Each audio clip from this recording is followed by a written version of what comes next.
sejak awal para sufi berjalan dengan hati. Dan ini yang membedakan dengan filsafat ya. Filsafat sejak awal dia berjalan dengan nalar dan akalnya, tapi para sufi sejak awal berjalan dengan hatinya.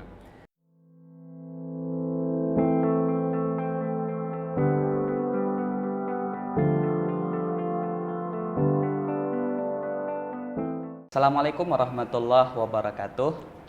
Kembali lagi bersama kita, saya Arif bersama Kak Nur Jabir akan mendiskusikan mungkin beberapa hal gitu tentang keterkaitan psikologi dengan tasawuf mungkin ya. Jadi kalau di psikologi itu kita berbicara tentang sebuah teori. Sekarang ada teori terbaru setelah psikologi humanistik, yaitu kita bicara tentang apa sih yang suatu kemampuan yang melebihi daya dari manusia gitu. Jadi Abraham Maslow itu kemudian mengeluarkan teori baru setelah humanistik, itu namanya teori transpersonal. Jadi kita berbicara di transpersonal ini tentang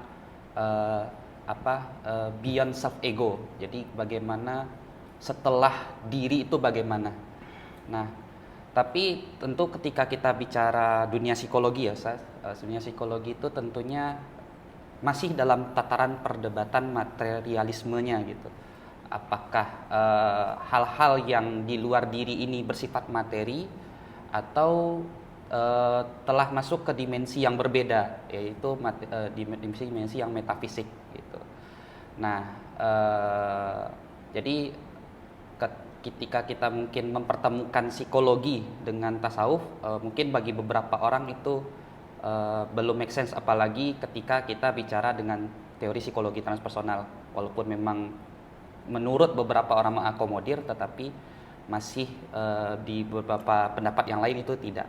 Mungkin bagi Ustadz dalam melihat hal tersebut, mempertemukan mungkin psikologi dengan tasawuf itu bagaimana?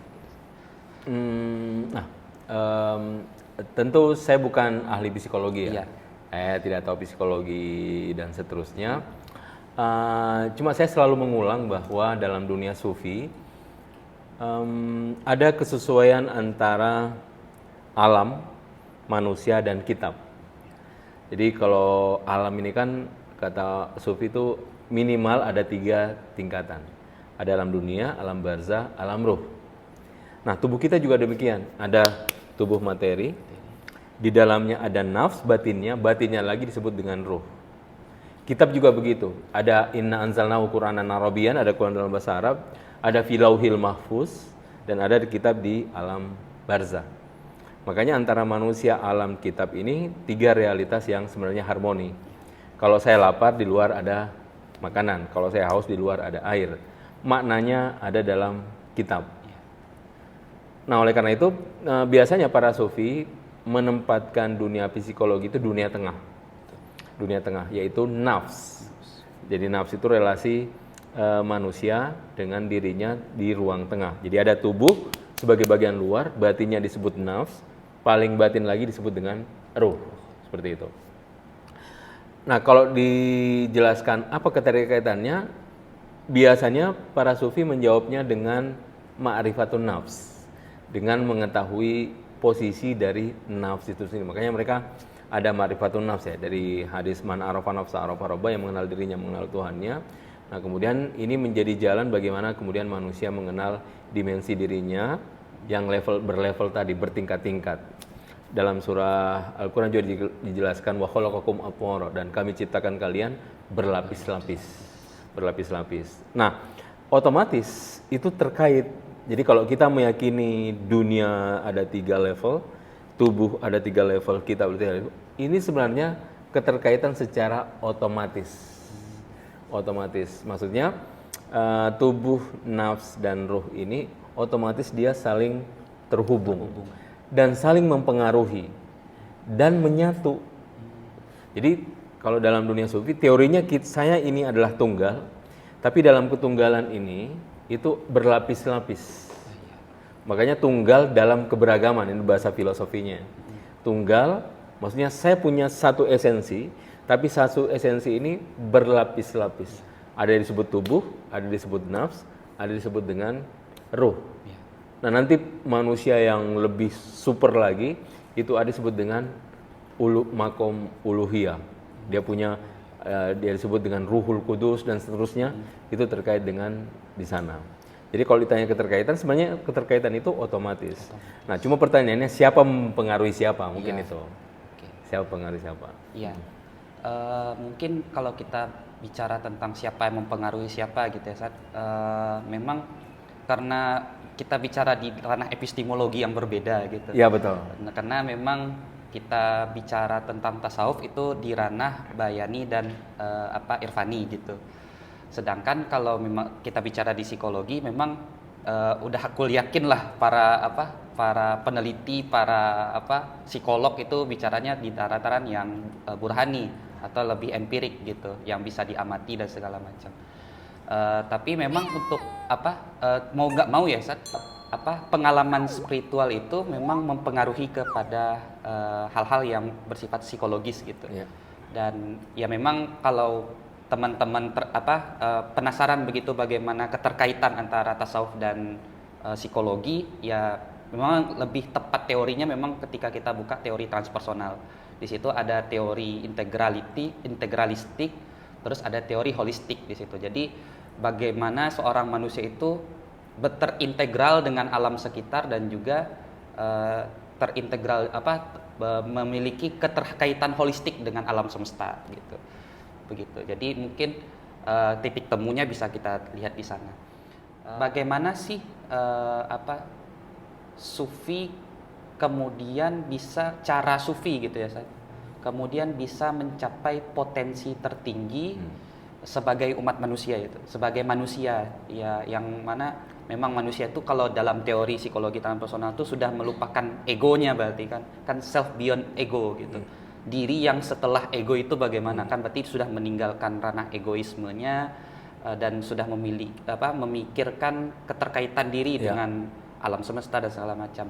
Begitu dalam teori psikologi transpersonal. Sedangkan bagaimana sufi itu melihat manusia yang sempurna itu seperti apa gitu. Nah, ini pertanyaan penting sebenarnya karena terkait dengan apa sih esensi manusia. Jadi menjawab pertanyaan ini sebenarnya sekaligus menjawab tentang esensi manusia itu apa. Dan kalau kita lihat para sufi selalu menempatkan esensi manusia itu di hati. Hati inilah yang kalau tadi pertanyaan bagaimana manusia menyempurna, itu posisinya ada di ranah hati. Jadi hati ini yang bisa meluas dan bisa menyempit. Di dalam dunia sufi disebut dengan teori kabes wa baset. Baset itu keterluasan, kabes itu ketertutupan. Selalu mengalami sisi itu, dua sisi ini. Kadang terbuka, kadang tertutup, kadang tertutup, kadang terbuka. Dan caranya itu adalah dengan melakukan, para sufi menyebutnya dengan proses tazkiyah dan riyadhah. Tazkiyatun nafs dan riyadhah. Dan seluruh laku-laku tazkiyah dan riyadhah ini tidak lain adalah bagaimana ini hati menjadi terbuka. Yaitu dengan mensucikan dia. Mensucikan itu maksudnya apa? Maksudnya menghilangkan kemelekatan-kemelekatan yang ada di dalam hati.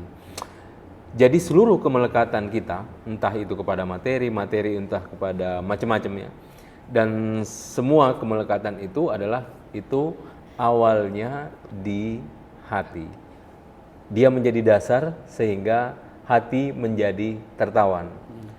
Dan ketika hati tertawan, itu seperti seluruh fungsi manusia itu akan tertawan. Misalnya begini, kalau hati misalnya tertawan pada objek yang putih, maka semua yang keluar dari dirinya itu akan putih. Penglihatannya putih, pendengarannya putih dan sebagainya. Kalau hatinya tertawan merah, maka semua aktivitasnya itu akan menjadi merah. Jadi dia seperti yang dijelaskan dalam hadis, dalam diri manusia ada segumpal daging, kalau dia baik, baik semuanya, kalau dia buruk, buruk semuanya. Sejak awal para sufi berjalan dengan hati. Dan ini yang membedakan dengan filsafat ya. Filsafat sejak awal dia berjalan dengan nalar dan akalnya, tapi para sufi sejak awal berjalan dengan hatinya. Dengan hati inilah dia menyaksikan, dengan kesaksian itulah dia membicarakan atau menceritakan pengalaman yang dia lihat di alam batin. Seperti itu. Berarti cara yang pasti sufi itu melakukan tazkiyatun nafas dan juga riyadhah gitu ya. Ya. Menarik Ustaz, karena di dalam teori psikologi transpersonal ini memang terdapat metode Ustaz untuk kita bisa mencapai potensi tertinggi itu.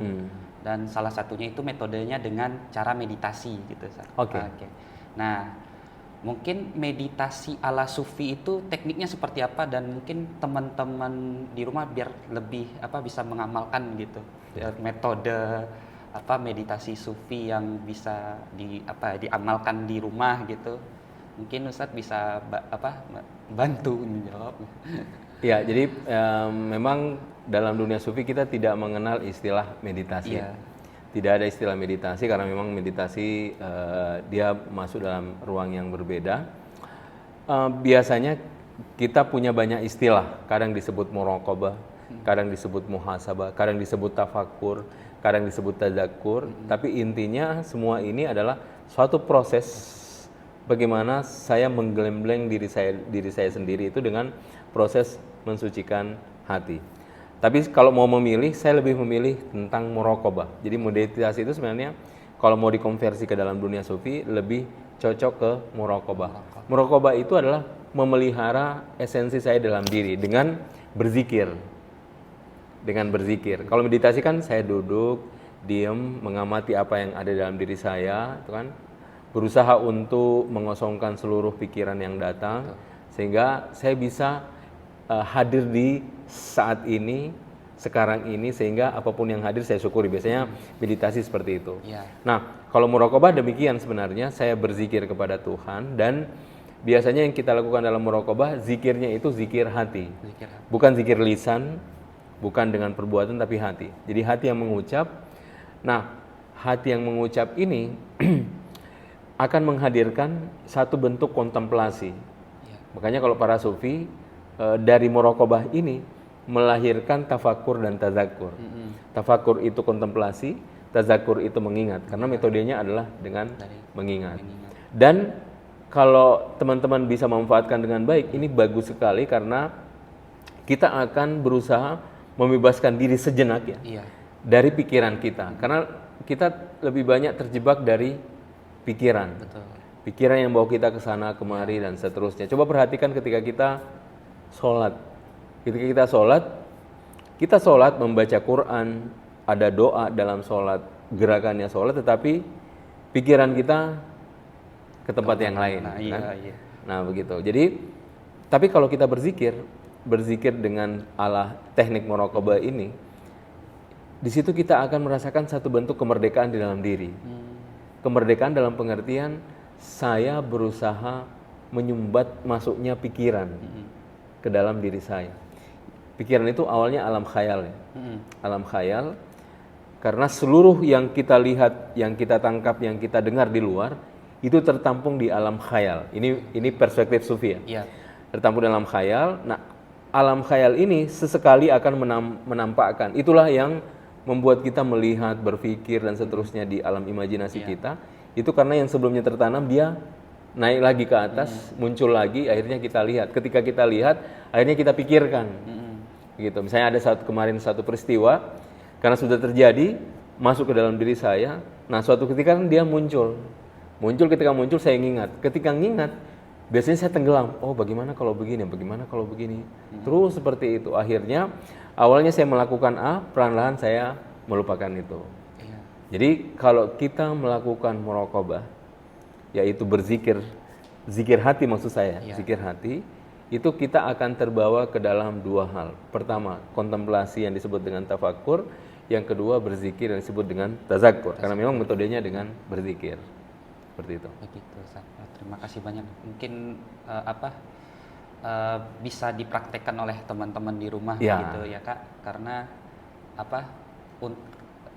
fi jismi salim al-qalbi salim gitu kan. Ada istilah Arabnya kayak gitu kan. Dalam tubuh yang kuat itu ada fi jismi salim, al-qalbu salim, fi jismi salim.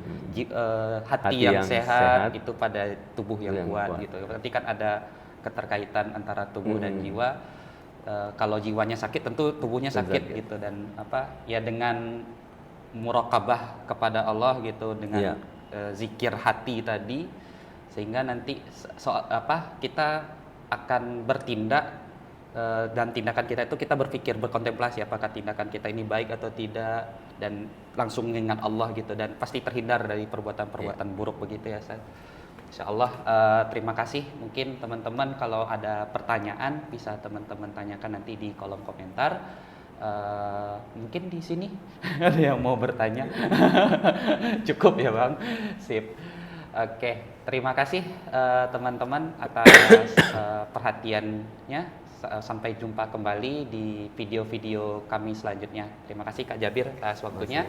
Billahi taufik. Wassalamualaikum warahmatullahi wabarakatuh. Waalaikumsalam warahmatullahi wabarakatuh.